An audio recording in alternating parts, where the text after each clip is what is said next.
साथ जहां महामहिम राष्ट्रपति द्रौपदी मुर्मू जम्मू कश्मीर के दौरे पर हैं, उनके दौरे का आज दूसरा दिन है। अपने 2 दिवसीय दौरे के दौरान आज वो कटरा जाएंगी। वहां माता वैष्णो देवी मंदिर के पास 300 मीटर लंबे स्काई वॉक का उद्घाटन करेंगी। स्काई वॉक का निर्माण तीर्थयात्रियों की भीड़ को कम करने के लिए किया गया है, जो मंदिर में दर्शन करने आते हैं। स्काई वॉक का निर्माण मुख्य ट्रैक के ऊपर से 20 फीट की ऊंचाई पर किया गया है। ये 2.5 मीटर चौड़ा है। स्काई वॉक का मुख्य उद्देश्य तीर्थयात्रियों की भीड़ को कम करना है। राष्ट्रपति पार्वती भवन का भी आज उद्घाटन करेंगी। राष्ट्रपति द्रौपदी मुर्मू की यात्रा के मद्देनजर कटरा शहर और बाणगंगा में सुरक्षा व्यवस्था बढ़ा दी गई है। तो आपको बता दें कि कटरा में आज अभूतपूर्व सुरक्षा के प्रबंध देखने को मिल रहे हैं। ड्रोन और सीसीटीवी कैमरे से दौरा स्थल पर नजर रखी जाएगी। साथ ही सादी वर्दी में खुफिया टीमों को भी तैनात किया गया है। 300 मीटर लंबे स्काई वॉक का आज राष्ट्रपति द्रौपदी मुर्मू को उद्घाटन करना है। इसके अलावा पार्वती भवन भी बनकर तैयार है, जिसका उद्घाटन आज महामहिम करने वाली हैं। जम्मू कश्मीर के 2 दिवसीय दौरे पर पहुंची हुई हैं। बीते कल अपने दौरे के दौरान उन्होंने श्रद्धांजलि शहीदों को अर्पित की। उसके अलावा कश्मीर विश्वविद्यालय के दीक्षांत समारोह में उन्होंने शिरकत की थी और आज उनके दौरे का दूसरा दिन माता वैष्णो देवी के दरबार वो पहुंचेंगी और स्काई वॉक का और पार्वती भवन का उद्घाटन करेंगी।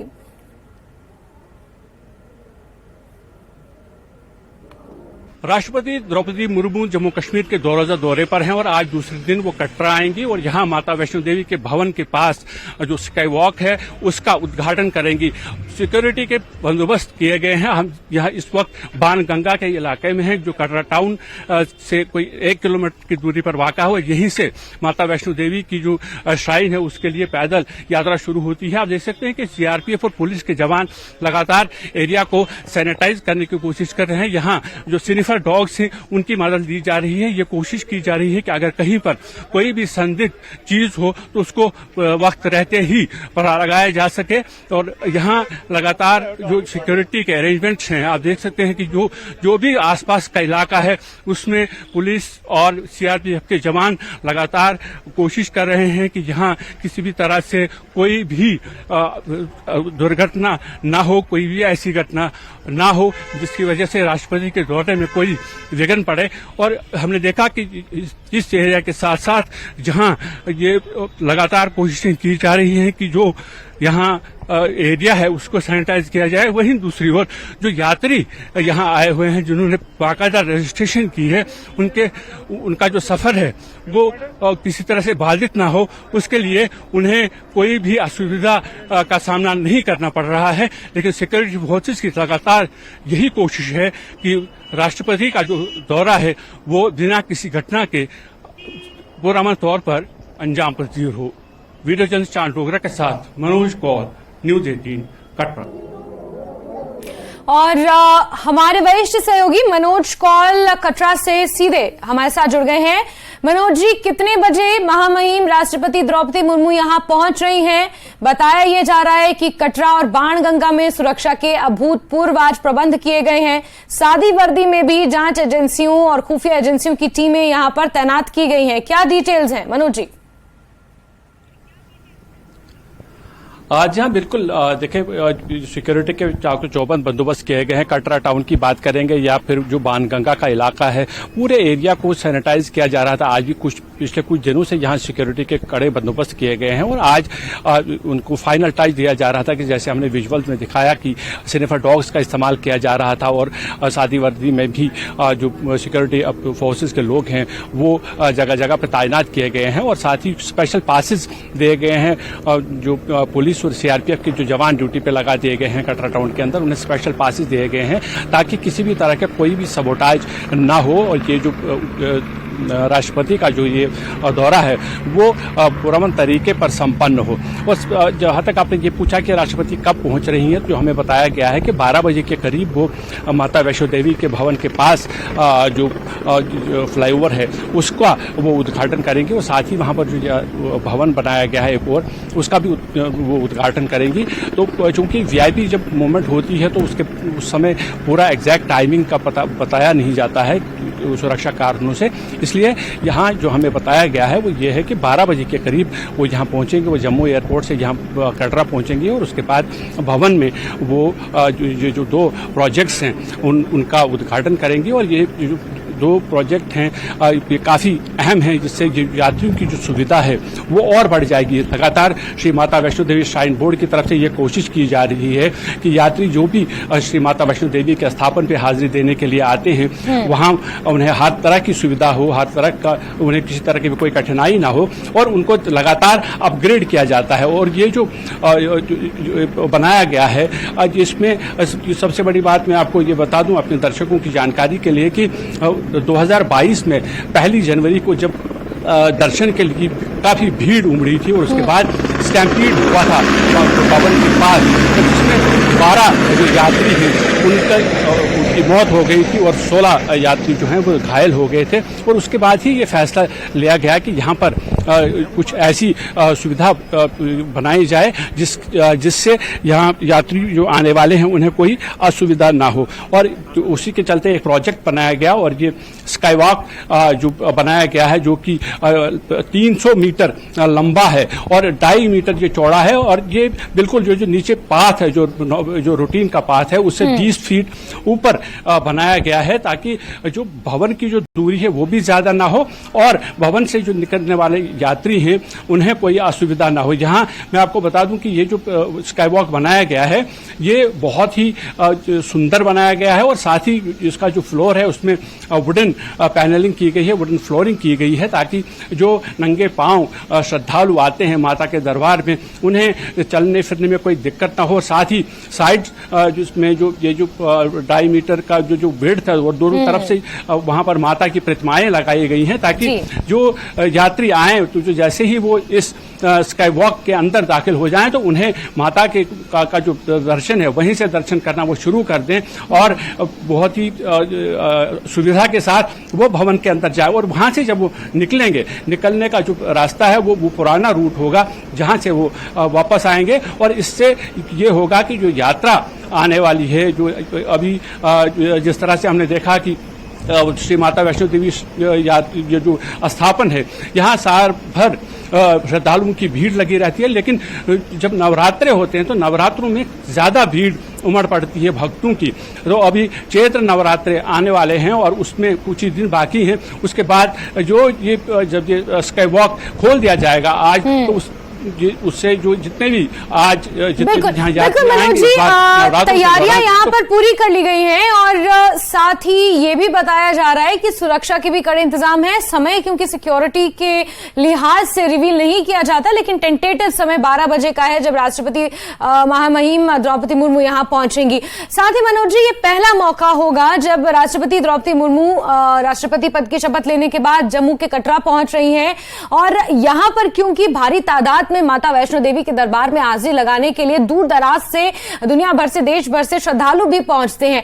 ऐसे में वो टाइम पीरियड जब राष्ट्रपति यहां पहुंचेंगी और ये तमाम प्रक्रियाएं हो रही होंगी, जब उद्घाटन हो रहा होगा वो माता वैष्णो देवी के दरबार जाएंगी, पार्वती भवन का उद्घाटन करेंगी। ऐसे में आम लोगों को कोई इनकन्वीनियंस ना हो, उनकी सुविधा के लिए श्राइन बोर्ड द्वारा, सुरक्षा एजेंसियों द्वारा क्या कुछ प्रबंध किए गए हैं? हाँ, देखें, ये बहुत ही महत्वपूर्ण बात है कि जब भी कोई वीआईपी मूवमेंट होता है तो उस समय जो सिक्योरिटी का इशू होता है वो बहुत बड़ा इशू होता है और उसको एड्रेस करने के लिए कई बार ऐसा होता है कि जो सिविल पब्लिक होती है उसको रोक दिया जाता है और ताकि किसी तरह की बाधा ना आए जो वीआईपी का मूवमेंट हो। लेकिन आज हमने देखा कि सुबह से ही जितने भी रजिस्टर्ड यात्री हैं वो अपने टाइम के हिसाब से माता के दरबार की तरफ जा रहे थे, उन्हें किसी भी तरह की कोई असुविधा नहीं हुई थी। हमने देखा कि जब जो सिक्योरिटी एजेंसीज हैं जब वो फ्रिस्किंग भी कर रहे थे, जब वो सैनिटाइज कर रहे थे एरिया को, तो वहां पर भी यात्रियों के साथ कोई भी उस तरह का व्यवहार नहीं किया जा रहा था जिससे ये लगे कि उन्हें कोई असुविधा हो। हमने देखा कि कई जगह पर गाड़ियां जो हैं उनकी चेकिंग की जा रही थी, कोई संदिग्ध चीज अगर हो तो उसको वहां से हटा लिया जाए, लेकिन यात्रियों के साथ उनके पास से चेक करके उनको आगे बढ़ने दिया जा रहा था। और जहां तक अभी जब महामहिम राष्ट्रपति वहां पहुंचेंगी तो हमें जो जानकारी मिली है, हालांकि औपचारिक तौर पर कुछ बताया नहीं गया है, लेकिन हमें जो जानकारी प्राप्त हुई है उसमें यह कहा गया है कि कुछ देर तक हो सकता है कि वो जो एरिया है उस एरिया में लोगों को कुछ चंद मिनटों के लिए रोका जाए, लेकिन ज्यादा उस तरह का कोई ऐसा हाल नहीं किया जाएगा यात्रा को कि जिसकी वजह से यात्रियों को असुविधा हो। ठीक है मनोज जी, आप नजर बना के रखें। बहुत शुक्रिया तमाम डिटेल्स के लिए। आगे बढ़ेंगे और रिलायंस इंडस्ट्रीज के चेयरमैन मुकेश अंबानी बद्रीनाथ धाम पहुंचे, जहां उन्होंने भगवान बद्री विशाल के दर्शन कर विशेष पूजा अर्चना में हिस्सा लिया। उद्योगपति मुकेश अंबानी हर साल बद्री विशाल की विशेष पूजा अर्चना में शामिल होते हैं। इस मौके पर बद्रीनाथ केदारनाथ मंदिर समिति के अध्यक्ष, उपाध्यक्ष और पीकेटीसी के पूर्व सीईओ बीडी सिंह ने उद्योगपति मुकेश अंबानी का स्वागत किया। तो तस्वीरें आप देख रहे हैं जहां मशहूर उद्योगपति मुकेश अंबानी बद्रीनाथ धाम पहुंचे और बद्री विशाल के उन्होंने दर्शन किए, पूजा अर्चना की। आपको ये जानकारी दे दें कि हर साल वो बद्री विशाल के विशेष पूजा अर्चना कार्यक्रम में शामिल होते हैं। वहीं केदारनाथ बद्रीनाथ मंदिर समिति के अध्यक्ष, उपाध्यक्ष और बीकेटीसी के पूर्व सीईओ बीडी सिंह ने उद्योगपति मुकेश अंबानी का स्वागत किया। कड़ी सुरक्षा के बीच उन्होंने यहां पर दर्शन किए और विशेष पूजा अर्चना का वो हिस्सा बने।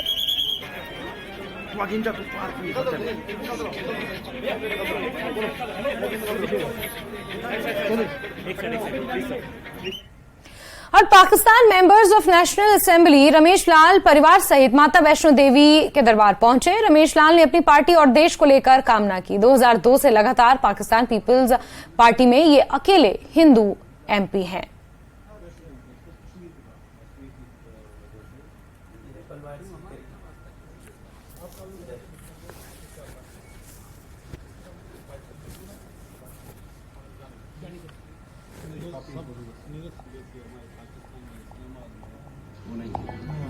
अभी वो लेडी आई है गीता को कोई। और खबरों का सिलसिला जारी है, रुकते हैं एक छोटे से ब्रेक के लिए।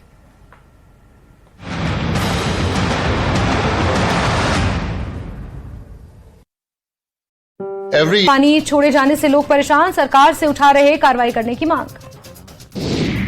पुंछ में ईद के उपलक्ष्य में स्कूली बच्चों ने निकाला मिलाद रैली, अमन एकता और भाईचारे का दिया गया संदेश। जम्मू में मुख्य अतिथि औद्योगिक मंत्री सोम प्रकाश की अगुवाई में रोजगार मेले का किया गया आयोजन, 105 लोगों को सौंपे गए नियुक्ति पत्र। जम्मू के पीरबाग एरिया में आतंकी के ओजीडब्ल्यू के घर पर जांच एजेंसी का छापा, मौके से इलेक्ट्रॉनिक उपकरण किए गए बरामद। यूएन में इंडिया के पाकिस्तान को घेरने पर यूएन एम्बेसडर ने कहा वो कश्मीर गए हैं और पाकिस्तान की यात्रा में पीओके भी गए हैं। अब लिथियम सर्विस को लेकर महबूबा मुफ्ती ने सरकार को घेरा है और कहा कि उत्पादन हम करें और बिजली बाहरियों को दे दी जाती है और हमारे ही लोग अंधेरे में रहते हैं। बड़गाम पुलिस और सेना ने एक संयुक्त अभियान के तहत ईदगाह मोहल्ले बहरूह में आजम बशीर वानी को गिरफ्तार किया। उसके कब्जे से 3 पिस्तौल और अन्य सामग्री बरामद की। पुंछ की मंडी तहसील में खाई में गिरी ऑल्टो कार, हादसे में 2 लोगों की मौत, एक बच्चा भी जख्मी।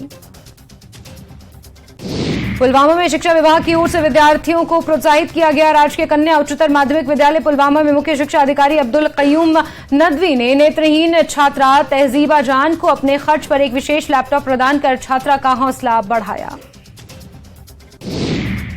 कल मनाए जाने वाले विश्व पर्यटन दिवस के मद्देनजर पर्यटन विभाग ने कश्मीर भर में कार्यक्रमों की एक श्रृंखला की तैयार। आज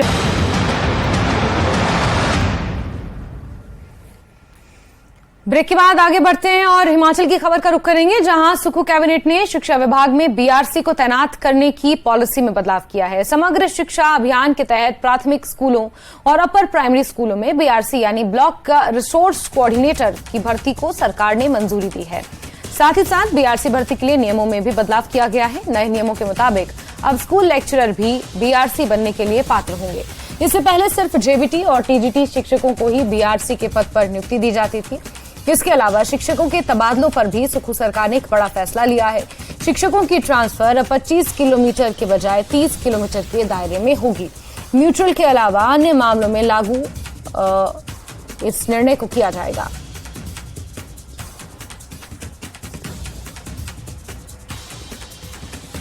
और राजेंद्र का रुख करेंगे इसी खबर पर, हमारे साथ जुड़ गए हैं राजेंद्र। बीते कल सुक्खू कैबिनेट की महत्वपूर्ण बैठक हुई और जिस तरीके से मुद्दों पर चर्चा हुई, कई महत्वपूर्ण मुद्दे उसमें शामिल किए गए थे, कई निर्णय लिए गए हैं और जो निर्णय निकलकर सामने आए उनमें से शिक्षा विभाग में भी 2 महत्वपूर्ण निर्णय है, बीआरसी की नियुक्ति और ट्रांसफर का मामला। जरा डिटेल्स दें राजेंद्र। बीआरसी की नियुक्ति के मामले पर अगर जैस्मिन हम कहें तो पहले जेबीटी और टीजीटी को ही बीआरसी के तौर पर नियुक्त किया जाता था, जिसके तहत ब्लॉक में जितने भी फंड आते थे सर्व शिक्षा अभियान के तहत और प्रोजेक्ट्स के तहत, उन फंड को उन स्कूलों तक पहुंचाना और उन स्कूलों में उस फंड को इम्प्लीमेंट करना। जो केंद्र सरकार की विभिन्न योजनाएं हैं उन योजनाओं को स्कूल स्तर तक इम्प्लीमेंट करना, ये बड़ी जिम्मेदारी बीआरसी के ऊपर रहती है। और इस पर पहले केवल जेबीटी और टीजीटी ही अध्यापकों की तैनाती की जाती थी, लेकिन जब सुक्खू सरकार सत्ता में आई तो ये शिक्षा मंत्री रोहित ठाकुर की तरफ से कहा गया कि वो इन नियमों में बदलाव करेंगे और अब जो स्कूल लेक्चरर हैं, पीजीटी जो है स्कूल लेक्चरर न्यू इन्हें कहते हैं, उनकी तैनाती भी बीआरसी के तौर पर की जा सकेगी। और पिछले कल जो शाम को कैबिनेट की बैठक हुई उसमें ये मंजूरी दे दी गई और इस मंजूरी के बाद अब बीआरसी भी ब्लॉक स्तर पर नियुक्त किए जा सकते हैं पीजीटी टीचर्स, और वो फिर उनके ऊपर जिम्मेदारी रहेगी पूरे ब्लॉक में जो केंद्र सरकार की योजनाएं हैं शिक्षा के क्षेत्र में उनको स्कूल तक पहुंचाना और पूरे फंड का यूटिलाइजेशन करना, उसके ऊपर नज़र रखना। बहुत महत्वपूर्ण जिम्मेदारी ये है। अगर हम केंद्र सरकार के अलग अलग प्रोजेक्ट के माध्यम से पूरे देश में जिस प्रकार से शिक्षा के क्षेत्र में रिफॉर्म करने की कोशिश की जा रही है शिक्षा मंत्रालय की तरफ से, उनको ज़मीनी स्तर पर इम्प्लीमेंट करने की जिम्मेदारी बीआरसी की रहती है। दूसरा बड़ा फैसला जो कैबिनेट में आया हुआ है वो ट्रांसफ़र पॉलिसी को लेकर हुआ है, ट्रांसफ़र को लेकर हुआ है, जो 35 किलोमीटर के बाद अब 40 किलोमीटर कर दी गई है। कोई भी टीचर्स की, चाहे वो म्यूचुअल ट्रांसफ़र है या फिर सामान्य ट्रांसफ़र है, वो 40 किलोमीटर से कम एक स्टेशन से दूसरे स्टेशन को नहीं की जाएगी। अगर किन्हीं सूरत में ट्रांसफ़र 40 किलोमीटर से कम होती है तो वो स्टे टूटा हुआ नहीं माना जाएगा। जो एक स्टैंडर्ड टाइम रखा गया है कि 3 साल एक टीचर को एक स्टेशन पर रखे जाएंगे, तो वो 3 साल टूटे हुए नहीं माने जाएंगे। कभी भी आवश्यकता पड़ने पर प्रदेश सरकार उन अध्यापक की ट्रांसफ़र दूसरे स्थान पर कर सकती है अगर 40 किलोमीटर के अंदर ये ट्रांसफ़र होती है। तो ये बड़ा फैसला है। पहले ये 35 किलोमीटर तक का था, लेकिन जिस प्रकार से खासकर शहरी क्षेत्रों में टीचर्स एक ही स्थान पर बने हुए हैं, अब नज़दीक म्यूचुअल ट्रांसफ़र करवा रहे हैं, ये बड़ी चुनौती प्रदेश सरकार के समक्ष थी। कैसे इस पूरे सिस्टम को तोड़ा जाए, इसको लेकर लगातार मंथन थे और अब सरकार ने ये तरीका निकाला है कि केवल अब 40 किलोमीटर के बाहर ही दूसरे स्टेशन टीचर को दिया जाएगा। तो ये बड़ा फैसला माना जा रहा है। हालांकि शिक्षा मंत्री लगातार कह रहे हैं कि वो नई ट्रांसफ़र पॉलिसी लाएंगे और इस सरकार के तहत उस ट्रांसफ़र पॉलिसी को इम्प्लीमेंट भी करेंगे। लेकिन देखना ये होगा कि अब कब तक ये नई ट्रांसफ़र पॉलिसी आती है, और जब तक ये ट्रांसफ़र पॉलिसी आती है तब तक ये जो व्यवस्था की गई है इसके सहारे अब प्रदेश सरकार चलना चाहेगी। इससे पहले भी मुख्यमंत्री ठाकुर सुखविंदर सिंह की तरफ से जैसे ही सरकार बनी थी सीधे आदेश पास किए गए थे कि कोई भी ट्रांसफ़र की फाइल सीधे मंत्री के पास नहीं जाएगी, मुख्यमंत्री से होते हुए जाएगी। हालांकि पिछले दिनों रिलैक्सेशन इस नियम में दी गई और अब सीधे मंत्री भी अपने विभागों की ट्रांसफ़र कर सकते हैं। लेकिन कब तक है, क्योंकि जो पहले आदेश थे उनके अनुसार 1 अक्टूबर के बाद से दोबारा से मुख्यमंत्री से होते हुए फाइलें जानी थी, लेकिन अभी फिलहाल मंत्री ही ट्रांसफ़र कर रहे हैं अपने विभागों के तहत। अब जो मुख्यमंत्री की तरफ। राजेंद्र, यहाँ पर कुछ रिलैक्सेशन जरूर दिया गया है, लेकिन बीआरसी को लेकर जिस तरीके से निर्णय आया है कहीं ना कहीं उसका स्वागत हो रहा है। ट्रांसफर को लेकर जो निर्णय आया है 25 किलोमीटर के दायरे को बढ़ाकर आप कह रहे हैं कि 40 किलोमीटर का दायरा कर दिया गया है, और इसके लिए शिक्षकों का किस तरीके का रिएक्शन निकल कर आ रहा है? क्योंकि अगर खासतौर पर म्यूचुअल ट्रांसफर की बात की जाए तो लोग म्यूचुअल ट्रांसफर करते ही इसीलिए थे ताकि वो अपने घर के करीब रह सकें, जिनको जैसा कन्वीनियंट होता था उसके अकॉर्डिंग म्यूचुअल ट्रांसफर लोग लेते थे। लेकिन अब शिक्षकों को ये स्ट्रिक्ट दिशा निर्देश दिए गए हैं और 40 किलोमीटर के दायरे को बढ़ा दिया गया है, तो फिर कहीं ना कहीं शिक्षकों में इसको लेकर नाराजगी या फिर कोई प्रतिकूल रिएक्शन उनका इस पर? जैस्मिन 35 से 40 किया गया है। अब बड़ा फर्क ये नहीं है, लेकिन सरकार की तरफ से इंक्रीज धीरे धीरे इन चीज़ों को किया जा रहा है। हालांकि अब पिछले शाम को ये निर्णय हुआ है, अब शिक्षक संगठन इकट्ठा होंगे, राय मशवरा आपस में करेंगे, क्योंकि आज वर्किंग डे है इस निर्णय के बाद से। तो आज शिक्षक इकट्ठा होंगे अपने अपने स्तर पर, इंटरनल लेवल पर अब डिस्कशंस होंगी और उसके बाद फिर 1-2 दिन बाद हमें कोई बड़ी प्रतिक्रिया देखने को सामने मिल सकती है। लेकिन बहुत बड़ा चेंज ये नहीं है, क्योंकि 5 किलोमीटर का ही कुल फ़र्क है। लेकिन धीरे धीरे सरकार कोशिश कर रही है कि इस चीज़ को इंक्रीज़ किया जाए, ताकि अब जो रोटेशन है टीचर्स लगातार एक स्टेशन से दूसरे स्टेशन को और दूसरे स्टेशन से फिर पहले स्टेशन को, उस रोटेशन को तोड़ने की कोशिश ये सरकार की तरफ से है। और धीरे धीरे अब देखना होगा कि इम्प्लीमेंटेशन कैसे होती है, क्योंकि अब वोटर्स बहुत अधिक है, टीचर्स की संख्या बहुत अधिक है और ऐसे में पॉलिटिकल मायने भी बहुत रखते हैं चीज़ों के। और चुनावों के नज़दीक सरकार बिल्कुल भी बिल्कुल राजेंद्र, हालांकि नया निर्णय नहीं है, इसके संकेत पहले ही शिक्षा मंत्री रोहित ठाकुर दे चुके हैं और उसके बाद निर्णय लिया गया है। और जैसा कि आप कह रहे हैं कि समय देते हैं, उसके बाद शिक्षक किस तरीके से इस पर रिएक्ट करेंगे, देखना महत्वपूर्ण रहेगा। राजेंद्र, बहुत शुक्रिया हमारे साथ जुड़ने के लिए। और शिमला में मुख्यमंत्री की अध्यक्षता में कैबिनेट की बैठक आयोजित हुई। इस दौरान बैठक में प्रदेश के कई मुद्दों पर चर्चा हुई। बैठक में वन विभाग की वन मित्र योजना को मंजूरी प्रदान की गई। इस योजना के तहत 2061 वन बीटों में एक वन मित्र लगाए जाएंगे, ताकि जमीनी स्तर के संस्थानों को शामिल करके वन क्षेत्रों के संरक्षण और विकास के लिए स्थानीय लोगों की भागीदारी सुनिश्चित की जा सके। साथ ही साथ मंत्रिमंडल ने वन विभाग में वन रक्षकों के 100 रिक्त पदों को अनुबंध आधार पर भरने की भी मंजूरी दी है। इसके अलावा मंत्रिमंडल ने ऊना में श्रद्धालुओं की सुविधा को देखते हुए 76 करोड़ 50 लाख रुपए की लागत से पीपीपी मोड में बाबा माईदास भवन पार्किंग चिंतपूर्णी से मंदिर तक यात्री रोपवे प्रणाली स्थापित करने को सैद्धांतिक मंजूरी दी।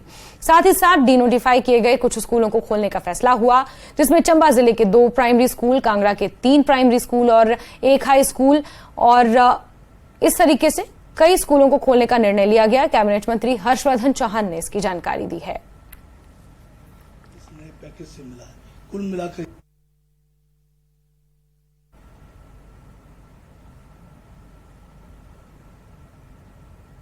हमारे जो पैराफिटर्स है, मल्टीटास्क वर्कर है, वाटर गार्ड्स है आईपीएच डिपार्टमेंट में, जिनकी संख्या कोई 14,590 है, उनकी सैलरी जो है वो 500 रुपए जो है वो बढ़ाई गई है और वो 1 अप्रैल 2023 से जो है उसकी वृद्धि जो है वो की गई है। हिमाचल प्रदेश में 100 पोस्टें जो है वो फॉरेस्ट गार्ड की जो है वो स्वीकृत की गई है। इस वक्त तो फॉरेस्ट डिपार्टमेंट में 357 जो है फॉरेस्ट गार्ड की पोस्टें जो है खाली पड़ी हुई थी और 100 को भरने के लिए कैबिनेट ने मंजूरी दी है, ताकि जो है वनों की रक्षा की जा सके। वन मित्र के रूप में हिमाचल प्रदेश के हर फॉरेस्ट बीट में एक वन मित्र को रखा जाएगा। और हिमाचल प्रदेश में इस वक्त जो फॉरेस्ट की बीट्स हैं वो 2061 फॉरेस्ट बीट्स हैं और हर बीट में एक लड़के को रखा जाएगा। उसकी जो सिलेक्शन का क्राइटेरिया होगा, वो जो पैरामीटर्स है और जो क्वालिफिकेशन है वो लगभग ऐसा होगा कि वो इक्विवेलेंट टू जो गार्ड की होगी वो होगी और उसको 10,000 रुपए प्रति माह के रूप में जो है वो तनख्वाह के रूप में पैसा जो है वो दिया जाएगा। कुछ स्कूल्स जो है पूर्व में स्कूल्स जो है डीनोटिफाई हुए थे हिमाचल प्रदेश में, जो कि कम एनरोलमेंट की वजह से डीनोटिफाई हुए थे।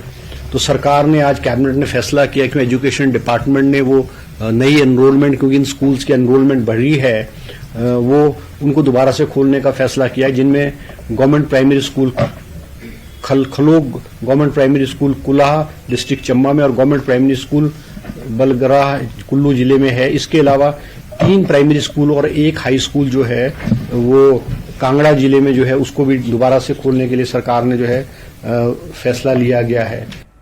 आगे बढ़ते हैं, बात एक बड़ी खबर की, जहां पीडीपी चीफ महबूबा मुफ्ती का एक बयान सामने आया है। उस बयान में उन्होंने शासन के ऊपर निशाना साधा है।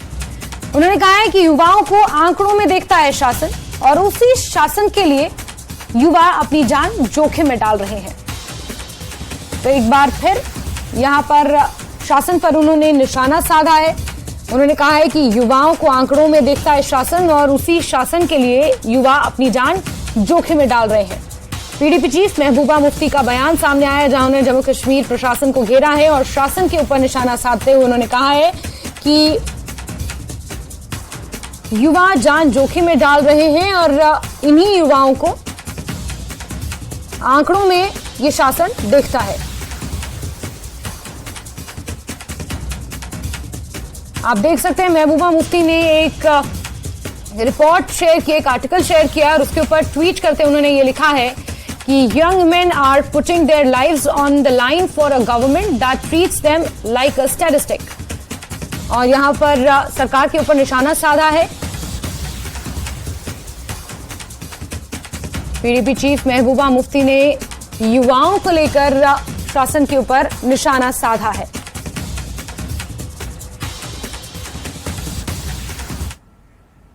आगे बढ़ेंगे और लाहौल स्पीति के एक दिवसीय दौरे पर पहुंचे पूर्व मुख्यमंत्री और नेता प्रतिपक्ष जयराम ठाकुर ने कांग्रेस पार्टी पर हमला बोला है। कहा है कि आपदा के लिए मदद न मिलने का लगातार बयान देना उचित नहीं है। ये कांग्रेस पार्टी की मानसिकता को दर्शाता है। कांग्रेस पार्टी को याद रखना चाहिए कि हिमाचल प्रदेश में आपदा के दौर में सबसे ज्यादा मदद मिली है। यूपीए 1 और यूपीए 2 के समय में भी बाढ़, बरसात और आपदा आई थी। कितनी मदद उस वक्त हिमाचल को मिली थी, ये देखना होगा।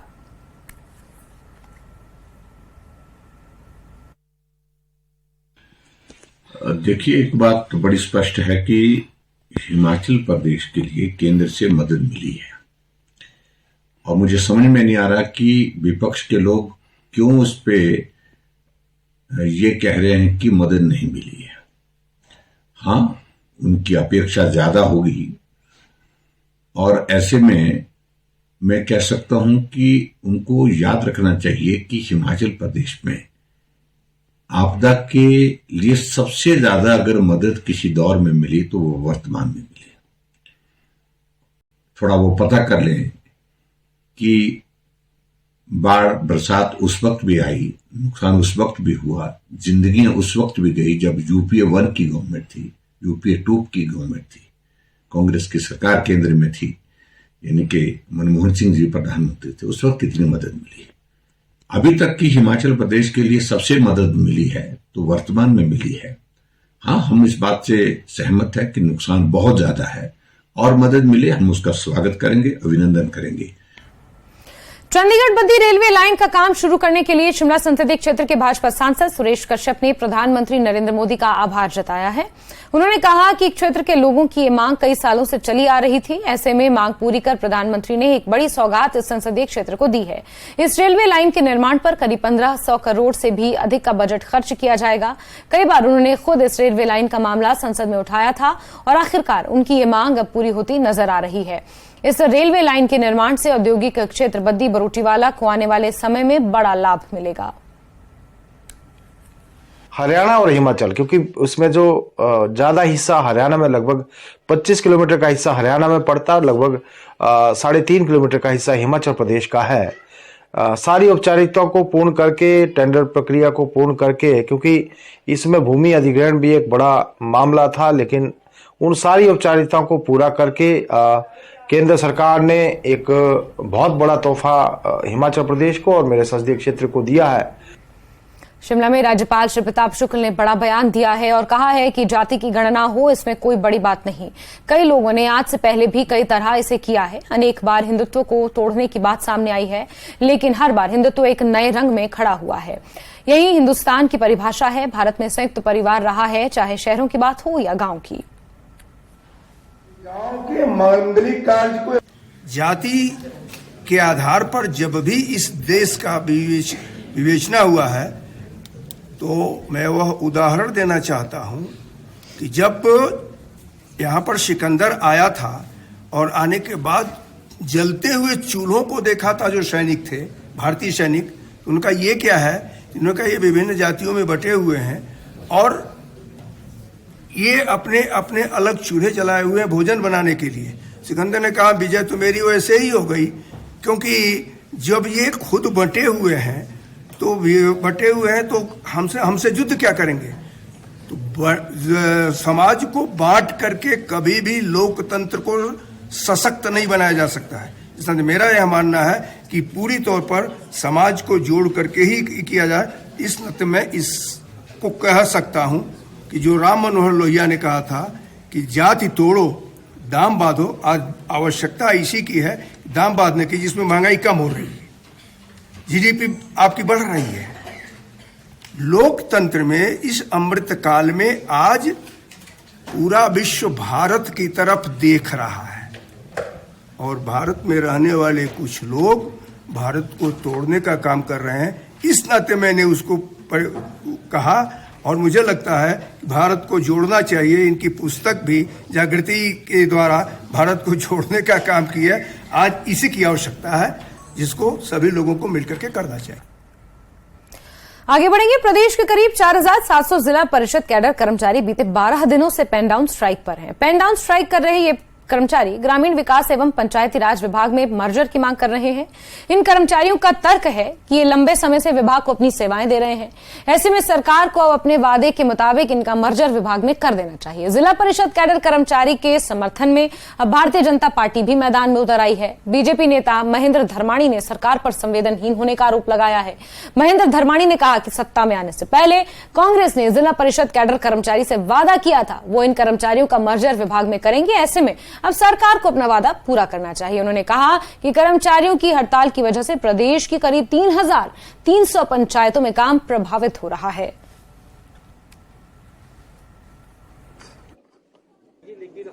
जब तक नहीं आएंगे तो प्रदेश के कर्मचारी अपनी मांगों को लेकर के आंदोलन की राह पर पिछले कई दिनों से हैं और इन आंदोलन कर्मचारियों के कारण आज हिमाचल प्रदेश में ग्रामीण विकास के कार्य पूरी तरह से ठप हो गए हैं। पूरे प्रदेश में सरकार का कर्मचारियों के प्रति जो व्यवहार है उसके कारण अव्यवस्था का वातावरण पूरे प्रदेश में फैला हुआ है, बन गया है।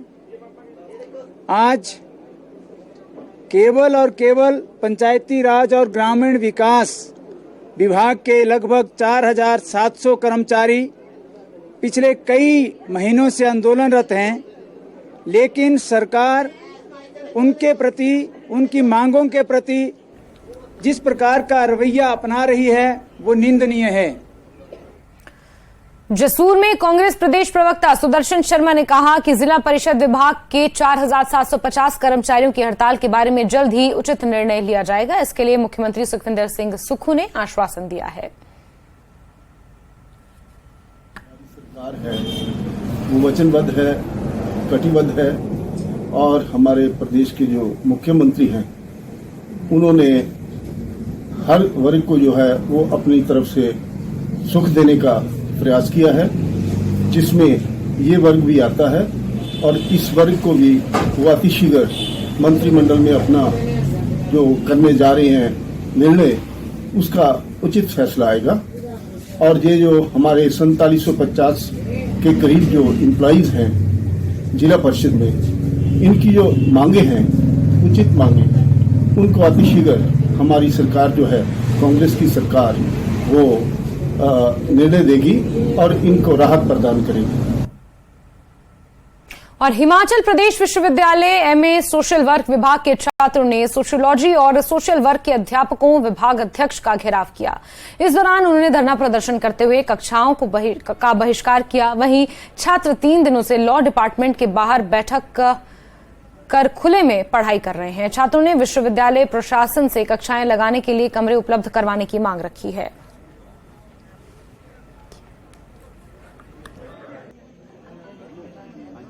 तो अभी हम शेयरिंग में हमने कुछ डिपार्टमेंट के साथ उन्हें अटैच किया है, न्यू डिपार्टमेंट्स को। तो एक यही डिपार्टमेंट नहीं है जहां प्रॉब्लम आ रही है, और भी कई डिपार्टमेंट है। फोरेंसिक साइंस है, एनवायरमेंटल साइंस है, माइक्रोबायोलॉजी है, डिफेंस स्टडी है। इस तरह से हमने काफी पिछले 2-3 साल में न्यू डिपार्टमेंट खोले हैं। तो जैसे ही हमारी कंस्ट्रक्शन कंप्लीट होती है तो हम उन्हें जो है इंडिपेंडेंट स्पेस दे देंगे। तो अभी हमने उसको एडजस्ट करने के लिए कुछ क्लासेस जो है इवनिंग में चलाई हैं कुछ डिपार्टमेंट्स की, क्योंकि और डिपार्टमेंट की भी जो जिनके वो डिपार्टमेंट में हैं उनकी भी अपनी क्लासेस चल रही है। तो मॉर्निंग शिफ्ट में उनकी अपनी क्लासेस चलती हैं, तो इवनिंग में हमने उनसे स्पेस लेकर जो है इन न्यू डिपार्टमेंट्स को चलाया है। तो ये कोई बड़ा इशू नहीं है, अब इंटरनल अरेंजमेंट है। प्रॉब्लम तो तब आती है अगर हम उन्हें अपॉर्चुनिटी नहीं देते क्लासेस की और उन्हें टीचिंग नहीं देते। तो मेरे हिसाब से बच्चों को समझाने की हम पूरी कोशिश कर रहे हैं और मैंने डीन ऑफ स्टडीज हमारे हैं, उनकी ड्यूटी भी लगाई है, उन्हें असाइन किया है कि इन्हें समझाया जाए और 1-2 दिन के अंदर इस प्रॉब्लम को रिजॉल्व कर दिया जाए। कोई बड़ी मेजर प्रॉब्लम नहीं है। ये हिमाचल प्रदेश विश्वविद्यालय है और लॉ डिपार्टमेंट का ये कैंपस है जहां पर हम हैं और छात्र खुले बरामदे में बैठे हैं, कुछ किताबें लेकर बैठे हैं और कुछ पोस्टर लेकर बैठे हैं। अलग अलग पोस्टर में अलग अलग बातें लिखी हैं, अलग अलग बातें कही जा रही हैं। यहाँ कुछ स्टूडेंट से हम बात भी करेंगे। क्या नाम है आपका? सर, कुछ मांगे हैं स्टूडेंट की जो लगातार छात्रों को परेशान कर रही है, खासकर MSW के छात्रों को। हम जब एडमिशन की बात करें, जब MSW के अंदर हमारी एडमिशन होती है तो हम पूरी यूनिवर्सिटी के अंदर सबसे महंगी जो सब्सिडाइज MA है वो सोशल वर्क डिपार्टमेंट है। लेकिन हम जब फीस स्ट्रक्चर की बात करें, 14,000 फीस हम देते हैं, उसमें से 4,000 सेमेस्टर की फीस होती है, लेकिन जो 10,000 होता है वो फील्ड वर्क और स्टडी टूर का होता है। लेकिन उसके बाद जो प्रॉपर फैसिलिटी हम स्टूडेंट को मिलनी चाहिए थी वो डिपार्टमेंट के अंदर नहीं है। बिल्कुल जो बड़ी मुख्य मांग है वो स्पेस को लेकर है। बिल्कुल, स्पेस को लेकर और फीस को लेकर भी, क्योंकि पिछले 5-6 सालों से जितने भी सेशन यहाँ पे बैठ रहे हैं MSW के, उनसे जो है 10,000 रुपए फीस ली जाती है, लेकिन वो पैसा कहीं पे भी यूटिलाइज नहीं होता। ना ही फील्ड वर्क के अंदर हम इंटर्नशिप, अभी फर्स्ट सेमेस्टर के अंदर हमने इंटर्नशिप की, इंटर्नशिप में भी हमें अपनी जेब से पैसा देना पड़ रहा है। फील्ड के अंदर जा रहे हैं, वहाँ पे भी अपनी जेब से पैसा देना पड़ रहा है। तो हमारी ये मांग है कि हमारे पास रूम्स अवेलेबल नहीं है, 2 ही रूम है और 2 डिपार्टमेंट इकट्ठा चलते हैं। तो हमारा जो क्लासेस है वो 1 बजे से 5 बजे तक होती है, सोशल वर्क वालों की क्लासेस, और मैं हॉस्टल में रहती हूँ और हमारी 1 बजे हॉस्टल में लंच होता है और हॉस्टल काफ़ी नीचे है। तो हम लंच छोड़ के मतलब कि 1 बजे क्लास के लिए यहाँ पहुँचते हैं, 1 बजे से 5 बजे तक क्लासेस लगाते हैं। और हमारी ये मांग है कि हमारी क्लासेस सुबह लगे और हमारे को अलग से रूम्स अवेलेबल हो। अभी हमारे बहुत से कॉन्फ्लिक्ट चले हैं, जैसे डिपार्टमेंट में हम इतनी फीस भरते हैं पर हमें तभी भी फैसिलिटीज नहीं दी जा रही है। ना हमारे पास लैब है, ना हमारे पास क्लासरूम्स है बैठने के लिए। तो ये मांग हमने डिपार्टमेंट के HOD के पास रखी है, इसीलिए हम जब तक ये मांगे पूरी नहीं होती तब तक हम बाहर बैठेंगे। और जैसे कि हमारा कितने बच्चे हैं आप जो यहाँ बाहर बैठे हैं? हमारी जो स्ट्रेंथ है वो 35 स्टूडेंट्स की है। तो हम लोग सभी अभी बाहर बैठे हैं, सीनियर्स और जूनियर्स दोनों, जो MSW के सारे मतलब फर्स्ट और सेकेंड ईयर के जो बच्चे हैं वो सारे बाहर बैठे हुए हैं। सेमेस्टर, फर्स्ट सेमेस्टर, सोशोलॉजी क्या MSW तमाम चीज़ों को एडजस्ट करके पढ़ाया जा रहा है। और फीस स्ट्रक्चर की इन्होंने बात की कि सब्सिडाइज होने के बावजूद भी इतनी फीस ली जा रही है, लेकिन वो सुविधाएं यहाँ पर नहीं दी जा रही है, चाहे वो फील्ड टूर की बात हो, प्रैक्टिकल्स की बात हो, तमाम इश्यूज इन्होंने उठाए। और एक बड़ा इशू एक और उठाया है कि कॉन्फ्लिक्ट डिपार्टमेंट के अंदर ही चला है, टीचर्स के अंदर ही चला है। जब कॉन्फ्लिक्ट ऐसा चला हो तो वहाँ पढ़ाई कैसे हो सकती है, ये भी बड़ा सवाल है। वीडियो जर्नलिस्ट दीपक के साथ राजेंद्र शर्मा, न्यूज़ 18 हिमाचल। और इसी बीच राजौरी से एक बड़ी खबर आपको देंगे, जहां सड़क हादसा हुआ है। एक शख्स की इस हादसे में मौत हो गई है, 2 लोग गंभीर रूप से जख्मी हैं। घायलों को इलाज के लिए अस्पताल में भर्ती किया गया है। राजौरी के केसरगला इलाके में यह हादसा पेश आया है, जहां इस भीषण सड़क हादसे में एक व्यक्ति की मौत हो गई है, 2 लोग गंभीर रूप से जख्मी बताए जा रहे हैं। इलाज के लिए दोनों को अस्पताल में भर्ती किया गया है। तो राजौरी से इस वक्त की बेहद अहम खबर, जहां के केसरगला इलाके में यह भीषण सड़क हादसा पेश आया है। हादसा किस वजह से हुआ ये जांच की जा रही है, लेकिन एक व्यक्ति की इसमें जान चली गई है, 2 लोग गंभीर रूप से जख्मी बताए जा रहे हैं। घायलों को अस्पताल ले जाया गया है, वहां पर उनका इलाज जारी है। राजौरी से इस वक्त की बेहद अहम खबर, एक सड़क हादसा पेश आया है। इस सड़क हादसे में एक शख्स की जान चली गई है, 2 लोग गंभीर रूप से जख्मी बताए जा रहे हैं। राजौरी में यह हादसा हुआ है, राजौरी के केसरगला इलाके में यह हादसा पेश आया है।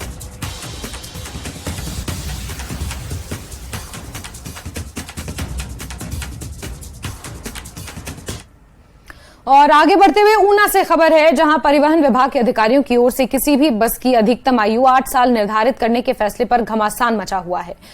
निजी बस ऑपरेटर्स ने इस फैसले का विरोध करते हुए बुधवार को सरकार से इस मामले में दखल देने की गुहार लगाई है। निजी बस ऑपरेटर यूनियन के प्रदेश अध्यक्ष राजेश पराशर ने कहा कि एक लंबे रूट पर बस को 12 साल तक चलाने की अनुमति दी गई थी और निजी बस ऑपरेटर इस अवधि को 15 साल तक बढ़ाने की मांग उठा रहे थे, लेकिन परिवहन विभाग ने अधिकारियों से बिना पूछे सरकार और ट्रांसपोर्टर्स को विश्वास में लिए बिना 8 साल की शर्त थोप दी है। पिछले 1.5 दशक से पंजाब में भी न्यूनतम किराया, हरियाणा में भी, उत्तराखंड में भी 12, 10, 12, 15, 10, 12 रुपये है। और हमारी स्थिति ये है कि हम सुलभ शौचालय से भी नीचे हैं। सुलभ शौचालय में भी 10 रुपये लगते हैं, 20 रुपये की चाय आती है, 10 रुपये का सिगरेट आता है, भिखारी भी 10 रुपये से नीचे नहीं मांगता।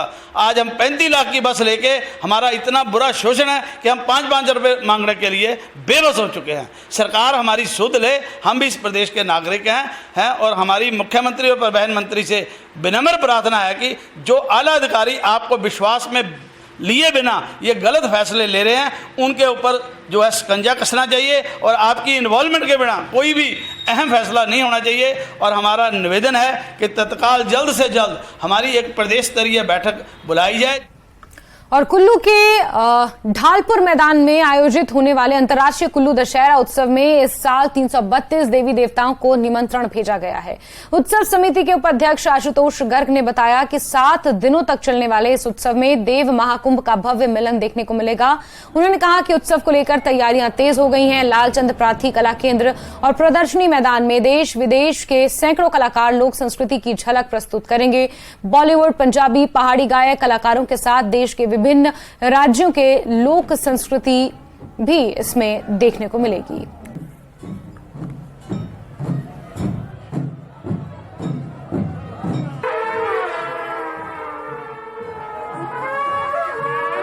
दशहरा समिति द्वारा कुल 332 देवी देवताओं को जो है वो निमंत्रण दिया गया है। ये 332 ऐसे देवी देवता हैं जो रजिस्टर्ड हैं कारदार संघ द्वारा और इनको ऑफिशियली दशहरा कमेटी द्वारा इनवाइट करा गया है। तो सभी देवी देवताओं के लिए जो है एज यूजुअल जो हर साल अरेंजमेंट्स किए जाते हैं वो तमाम अरेंजमेंट्स जो हैं वो यहाँ पे इस वर्ष भी किए जाएंगे। चाहे वो उन्हें जो टेंट्स दिए जाते हैं, बिजली पानी का अरेंजमेंट किया जाता है, तो वो सारा का सारा arrangement as per usual practice जो है। मंडी में कैंसर सरीखी गंभीर बीमारी से जूझ रहे लोगों को अब कीमोथेरेपी से नहीं बल्कि रेडियोथेरेपी के माध्यम से बेहतरीन उपचार दिया जाएगा। नेत्रचौक मेडिकल कॉलेज इसके लिए 19 करोड़ की लीनियर एक्सेलरेटर मशीन को खरीद रहा है। यह मशीन नीदरलैंड से आएगी। यह मशीन दिसंबर तक यहां पहुंच जाएगी और उसके बाद इसे इंस्टॉल करके अगले साल मार्च से पहले कैंसर अस्पताल को शुरू कर दिया जाएगा। मेडिकल कॉलेज के प्रधानाचार्य डॉक्टर डीके वर्मा ने बताया कि केंद्र और प्रदेश सरकार के संयुक्त तत्वाधान में 40 करोड़ की लागत से बनाए जा रहे कैंसर अस्पताल के भवन का निर्माण कार्य पूरा कर लिया गया है और अब लीनियर एक्सेलरेटर मशीन भी आने वाली है। रेडियोथेरेपी से कैंसर वाले भाग पर ही विकिरणों के माध्यम से उपचार किया जाता है और इसे बाहरी रूप से भी लागू किया जा सकता है।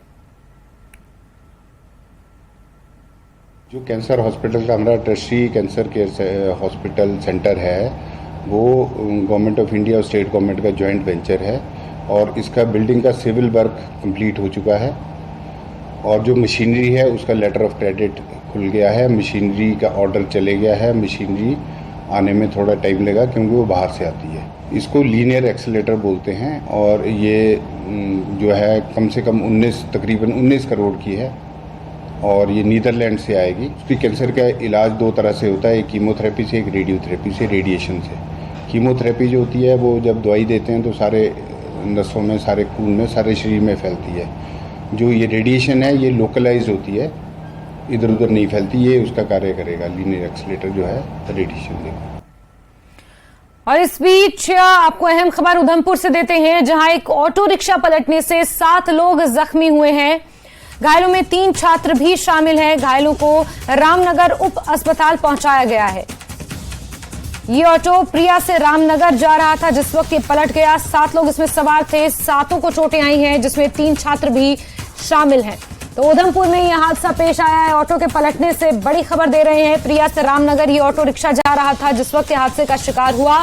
7 लोग इसमें जख्मी हैं। घायलों में 3 छात्र भी शामिल हैं।